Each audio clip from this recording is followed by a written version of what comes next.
다니엘서 4장의 느부갓네살 왕 이야기로 마무리하고 그 다음에 다니엘 5장에서 벨사살 왕 이야기가 바로 나옵니다.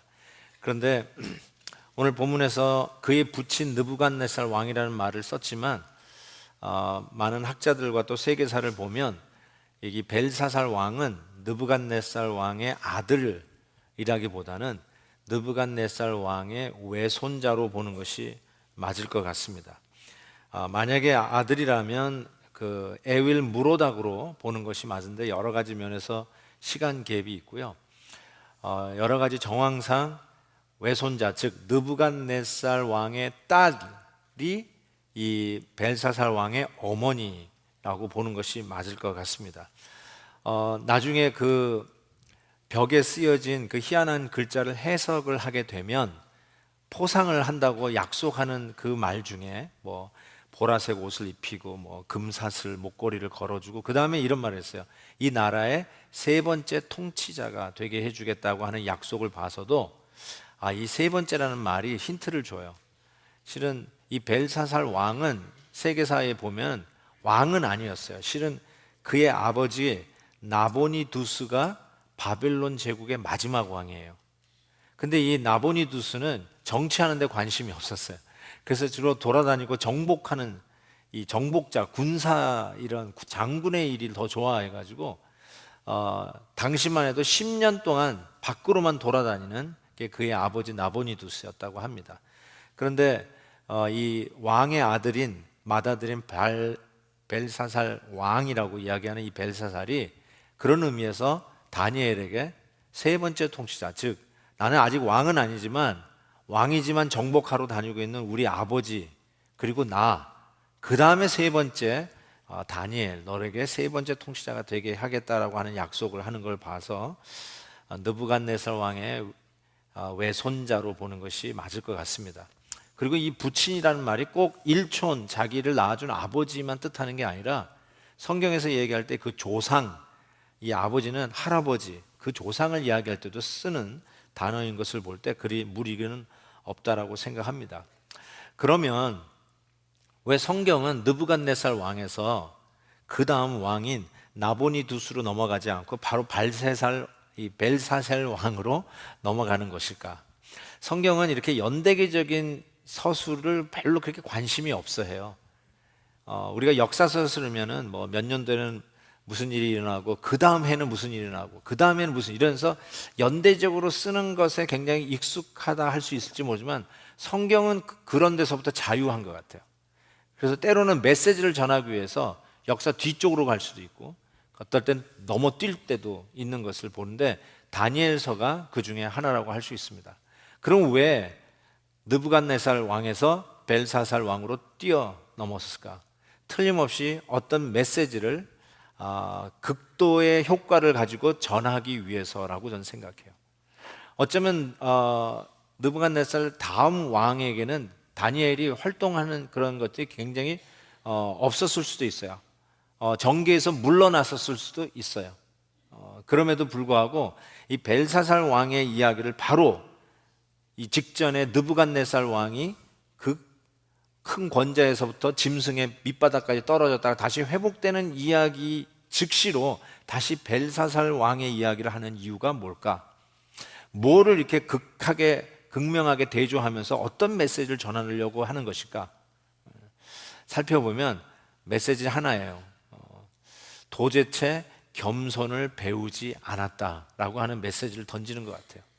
그의 부친이라고 일컫는 느부갓네살 왕도 그 겸손을 배웠거든. 그 후손, 그 다음 이 왕좌에 앉은 이 벨사살 왕이 그것을 못 배웠다라고 적나라하게 이 일을 고발을 하고 워닝, 경고를 하는 것이라고 저는 생각해요. 정말 이 겸손은 이게 배워지지가 않나 봐요. 교만은 차전 기회만 있으면 뱀이 징그럽게 머리를 들듯이 또 우리 안에서 이 교만이 슬금슬금 머리를 드는 것을 보게 됩니다.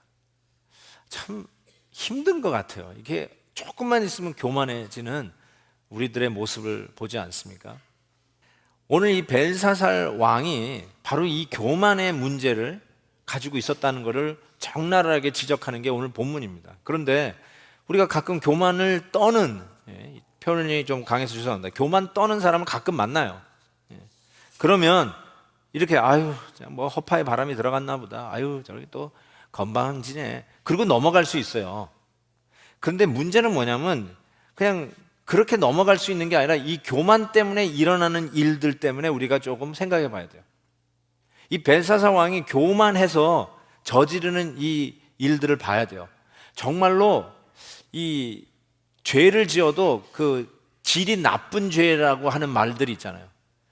이 벨사살 왕은 교만했기 때문에 질이 안 좋은 죄를 졌어요. 아주 악질의 죄를 졌어요. 그게 뭐냐면 그의 그 부왕 느부갓네살 왕이 애굽을 정복하고 또 예루살렘을 정복하면서 그 성전에 있는 성전의 모든 기구들을 다 탈취해서 바빌론으로 가지고 왔어요.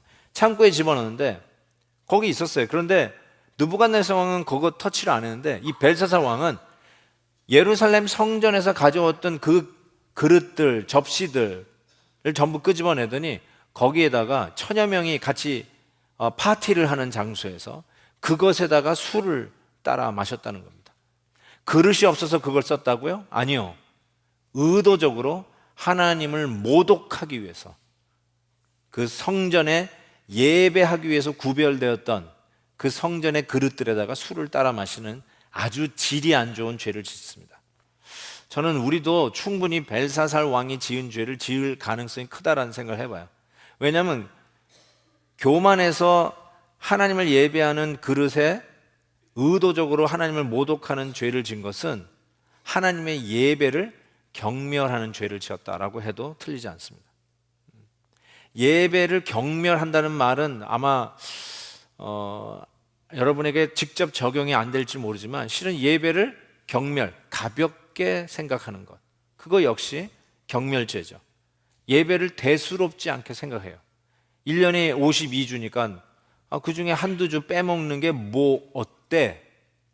손님도 왔는데 오늘은 접자. 만약에 그런 분이 있다면 예배를 혹시 가볍게 생각하는 거 아닌가요? 대수롭지 않게 생각하는 거 아닌가요? 옛날에는요, 교회마다 모또에 주일 성수가 있었어요. 근데 죄송하지만 뭐 우리 교회도 마찬가지지만 요즘 교회 주일 성수라는 모또 쓰는 교회 찾아본 적이 없습니다. 왜 그럴까요? 주일 성수라는 게 교회 모또 주보에 적혀 있으면 이거 고리타분한 교회다, 안 가요, 성도들이. 어쩌면 지금 우리가 그냥 언제든지 내가 시간이 있고 언제든지 뭐 마음만 먹으면 나올 수 있는 교회가 지천에 깔려 있다고, 혹이라도 하나님 앞에 드리는 예배를 경홀하게 가볍게 취급하는 일은 없는지 한번 생각해 보셔야 합니다. 그런데 저는 성경 해석학적으로 성전을 범한 이 죄는 요즘 시대의 성전이, 예루살렘 성전은 없지만 요즘 걸어다니는 성전들이 있어요. 왜냐하면 예수님이 십자가에서 돌아가실 때 그 성전 안에 있는 휘막이 위에서부터 아래로 쭉 찢어졌어요. 그게 뭘 의미하냐면 성과 속이 트였다는 거예요. 성스러운 영역과 속된 영역이 텄다는 거예요. 그러니까 따로 예루살렘 성전이 거기에만 홀리한 게 아니라 이제는 주 예수 모신 곳이 그 어디나 하늘나라. 그리고 너희가, 사도 바울이 얘기한 것처럼 고린도전서 3장에 보면 너희가 하나님의 성전인 것과 하나님의 성령이 너희 안에 계시는 것을 알지 못하느냐. 즉 이제는 예루살렘 성전은 없지만 저와 여러분이 걸어다니는 성전이라는 거예요. 예수 그리스도를 모시고 성령이 내재하는 바로 이 시대의 교회, 바로 저와 여러분들이야말로 이 시대의 하나님의 성전이라는 거예요. 그러니까 여러분이 하나님의 성전이라는 차원에서 여러분의 자존감도 지켜야 되지만 한 가지 여러분이 꼭 기억해야 돼요. 옆에 있는 성도들도 하나님의 성전이라는 거예요.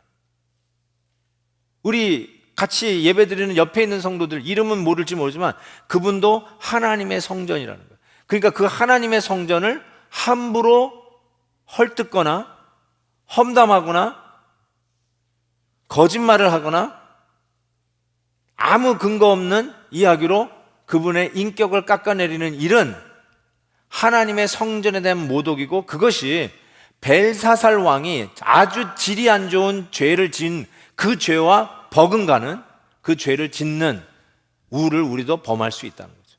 왜요? 우리 주위에 있는 분들 다 성전이니까. 안 믿기시는 것 같은데 옆에 있는 분에게 당신도 걸어다니는 성전입니다. 한번 얘기해 보세요. 진짜로 당신도 성전입니다. 예. 성전이 아니라면 내 안에 성령이 안 계신 거예요. 그 얘기하세요. 나는 성령 없어요. 난 성전 아니에요. 이렇게 얘기하세요. 예. 근데 예수 그리스도를 믿는 자마다 성령이 내재하는 게 분명하게 여러분이야말로 이 시대의 성전이라는 것이죠.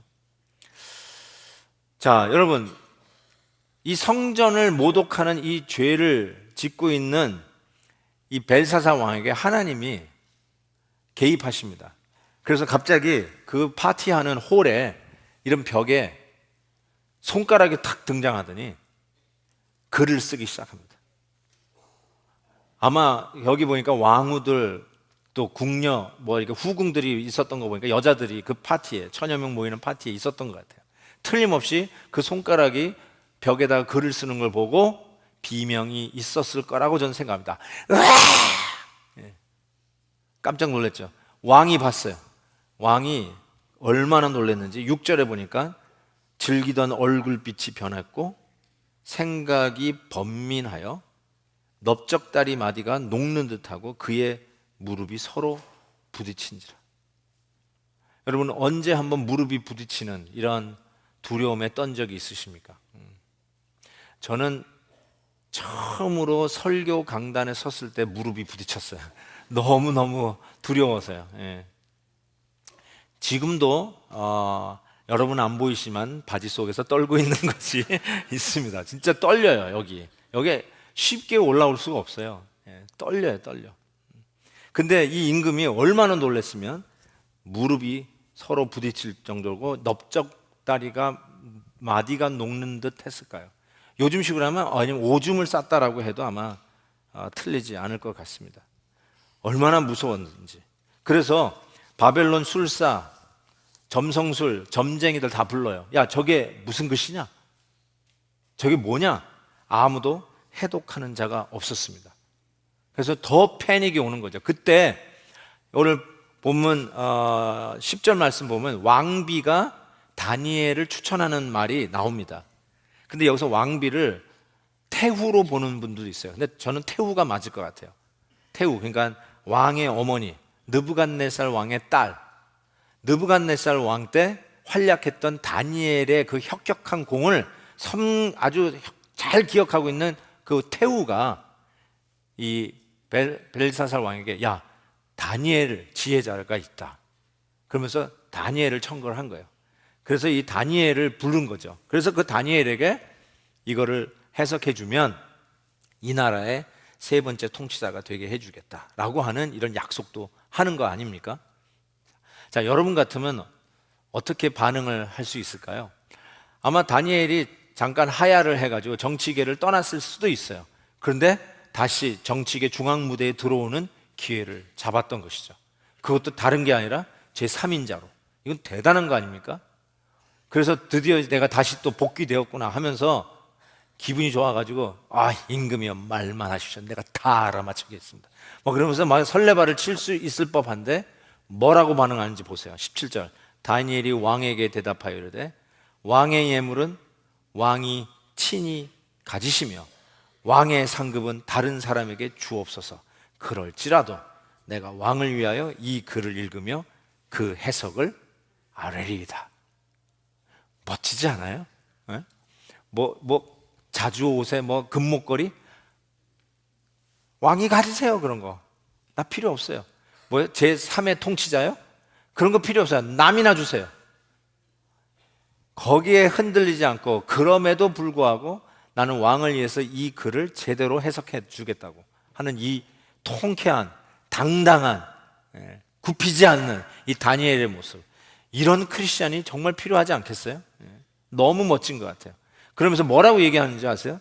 느부갓네살 왕의 이야기를 하면서 그 교훈을 벨사살 왕 당신이 깨닫지 못했다고 하면서 22절, 왕은 그의 아들이 되어서 그것도 알지 못하고 아직도 마음을 낮추지 아니하고, 겸손하지 않다는 거예요. 도리어 자신을 높였다고 이야기하면서 지적하고, 어떻게 거기다가 술을 따라 마시며 금, 은, 구리, 쇠, 나무, 돌로 만든 신상, 우상 숭배나 하느냐.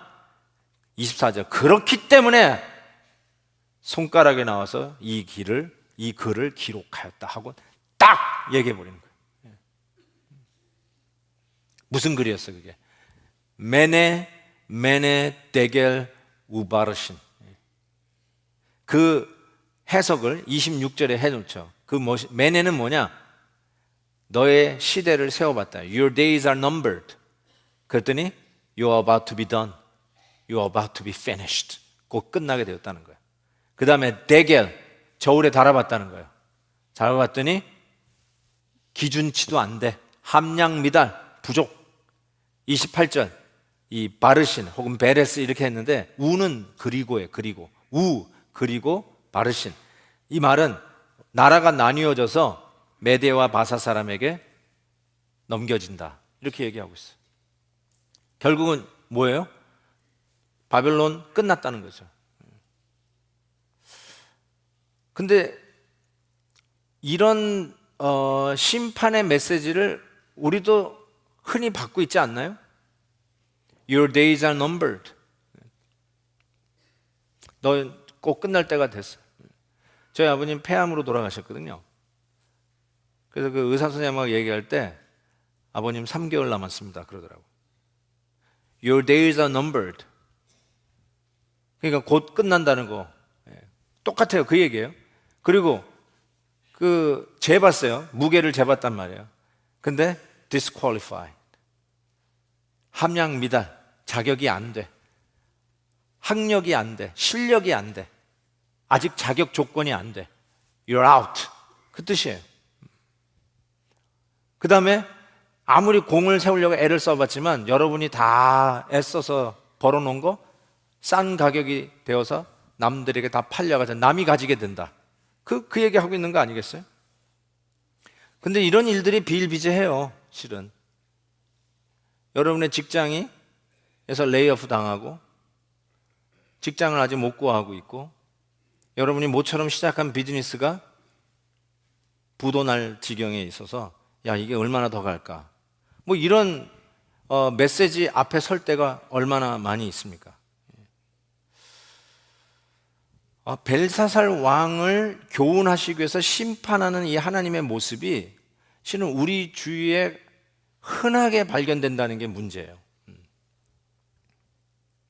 하나님은 맞아요. 심판하시는 하나님이에요. 반드시 심판하실 거예요.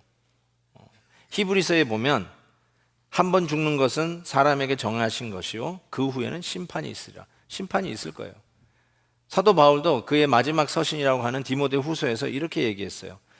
나를 위하여 의의 면류관이 예배되었으므로 주 곧 의로우신 재판장이 그날에 내게 주실 것이다 그랬어요.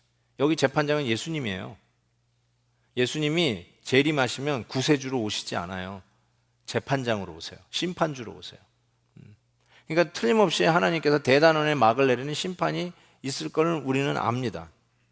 그런데 오늘을 사는 저희들에게 이런 비슷한 일들이 주위에서 일어날 때 어떻게 이것을 보느냐, 이게 굉장히 민감한 문제라고 저는 생각해요. 한번 여쭤볼게요. 한번 진지하게 생각해 보세요. 작년에 9월 허리케인 하비가 텍사스를 덮쳤습니다. 저희 교회도 최선을 다해서 구조 헌금을 했습니다. 1,250억 달러의 재산 피해를 입었습니다. 많은 교회가 물에 잠겼고요.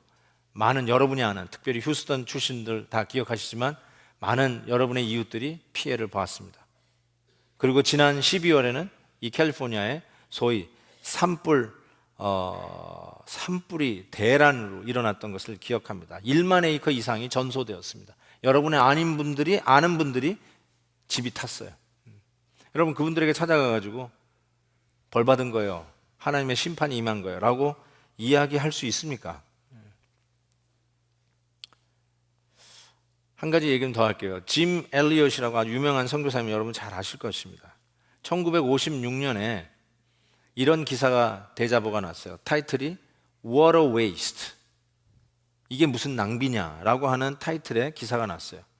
짐 엘리엇과 네 명의 다른 선교사님들, 5명이 남자 선교사님들이 이 에콰도르의 그 아우카 이 부족, 가장 싸납기로 유명했던 그 아우카 부족, 한 번도 복음을 들어보지 못한 그 부족에 대한 거룩한 부담을 가지고 그곳에 들어갑니다. 비행기 타고 들어가죠. 이렇게 경비행기 타고, 뭐 활주로가 있는 것도 아니고. 근데 들어간 지 5일 만에 알게 된 것은 그 아우카 부족의 창과 도끼에 잔인하게 5명의 선교사가 다 죽었습니다. 뭘 사역을 해본 것도 아니고. 나중에 발견되지만 그들의 자기 보호용으로 가지고 다니는 권총에 총알 한 발도 쏘지 못한 게 아니라 쏘지 않고 다 그 자리에서 순교 당한 것이 나중에 발견되면서 water waste. 짐 엘리엇의 부인 엘리자베스 엘리엇이 28살이었나요? 27살이었나 그래요. 자기 남편 짐 엘리엇이 29살이었으니까 죽을 때 20대 청년이었어요. 그 엘리자베스 엘리엇한테 가서 그 갓난아이를 안고 있는 그 엘리자베스 엘리엇한테 가서 하나님의 벌이 임한 거예요. 하나님 심판받은 거예요. 30도 되기 전에 죽었으니 하나님 심판받은 거예요. 그렇게 얘기할 수 있나요?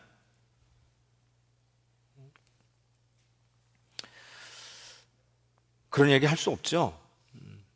그리고 성경은 남들에게 일어나는 비극을 가지고 함부로 비판하거나 판단하지 말라라고 계속 경고를 하고 있어요.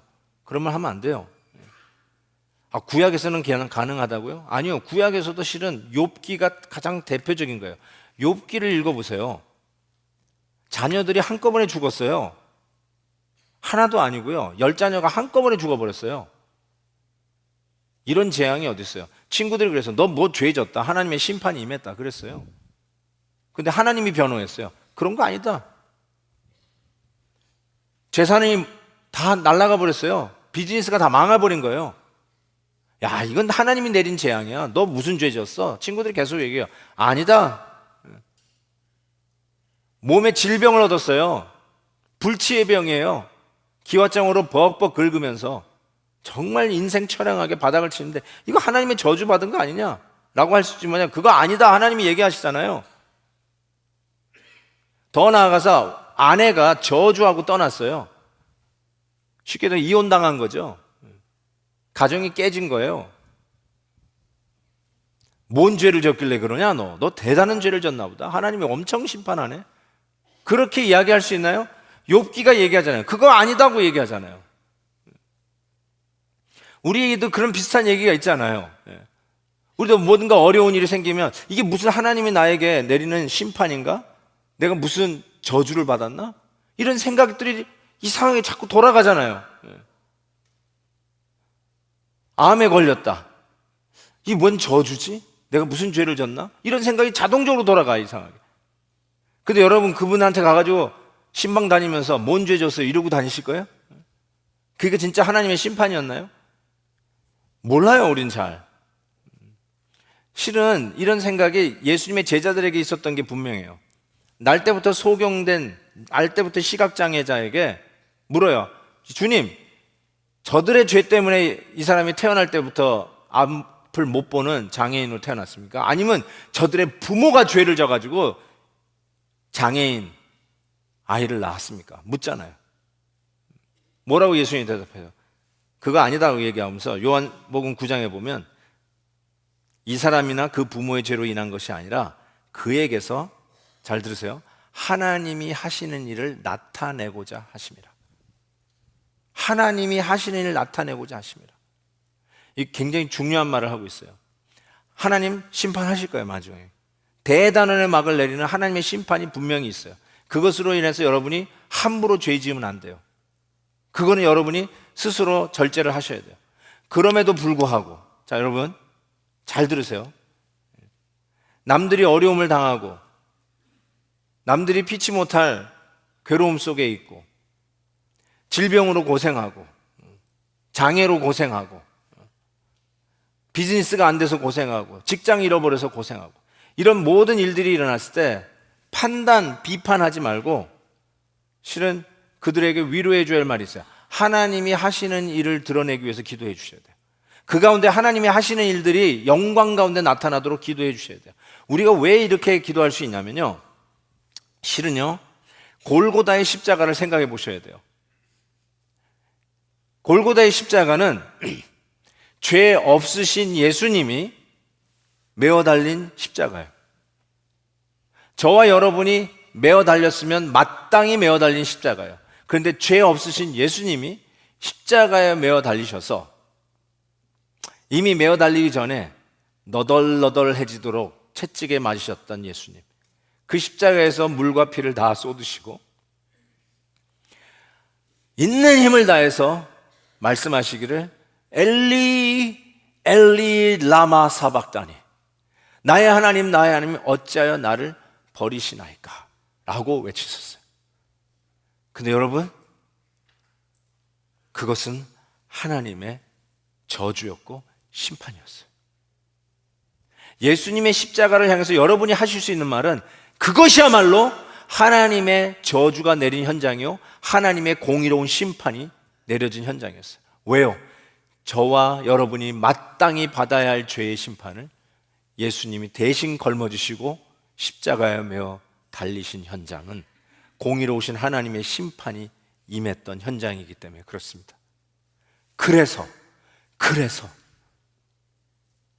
세상 사람들은 혹 여러분의 어려움과 힘든 과정 속에서 하나님 앞에 무슨 심판받아서 저런 게 아닌가라고 생각할지 모르지만, 여러분은 분명하게 믿기를 나의 죄와 나의 부족함 때문에 받아야 할 하나님의 심판은 나의 주 예수 그리스도께서 십자가에서 다 받으셨음을 믿으셔야 합니다. 그리고 나의 고난 속에서는, 나의 힘들고 불가능한 현실 속에서는 하나님이 하나님의 일을 나타나기 위한 기대와 그 마음을 가지고 실은 품어야 돼요. 그런 형제 자매들을 품어주셔야 돼요. 어려움 당한 형제를 품어주셔서 그들을 정죄하는 게 아니라 그들 가운데 하나님의 일들이 나타나도록 안고 회복하는 일들을 위해서 힘써 주셔야 합니다. 실은 여러분의 거실에도, 여러분의 책상 앞에도, 여러분의 직장 복도에도 메네 데겔 우바르신이 새겨져 있어요.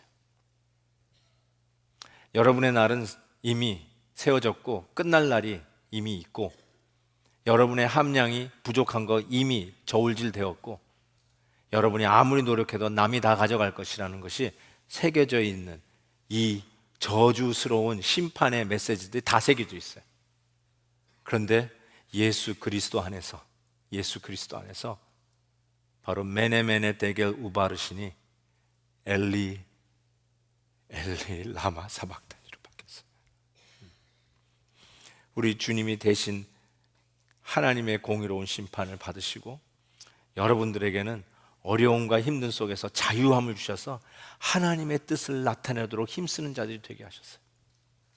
그 짐 엘리엇이요, 아주 명문 위튼 대학교 졸업생이잖아요. 그의 대학교 때, 그 20대 대학교 때 썼던 일기에 이런 글이 있어요. 하나님, 제가 감히 하나님께 기도합니다. 이 부족한 나의 나무 토막 같은 인생에 주여 reignite, 불을 붙여 주소서. 제가 주를 위해 할 수 있도록, 탈 수 있도록 나의 삶을 주께서 소멸시키십시오. 이 몸은 주의 것입니다. 나는 오래 사는 것을 원치 않습니다. 완전하고 풍성한 삶을 원합니다. 바로 주님과 같이.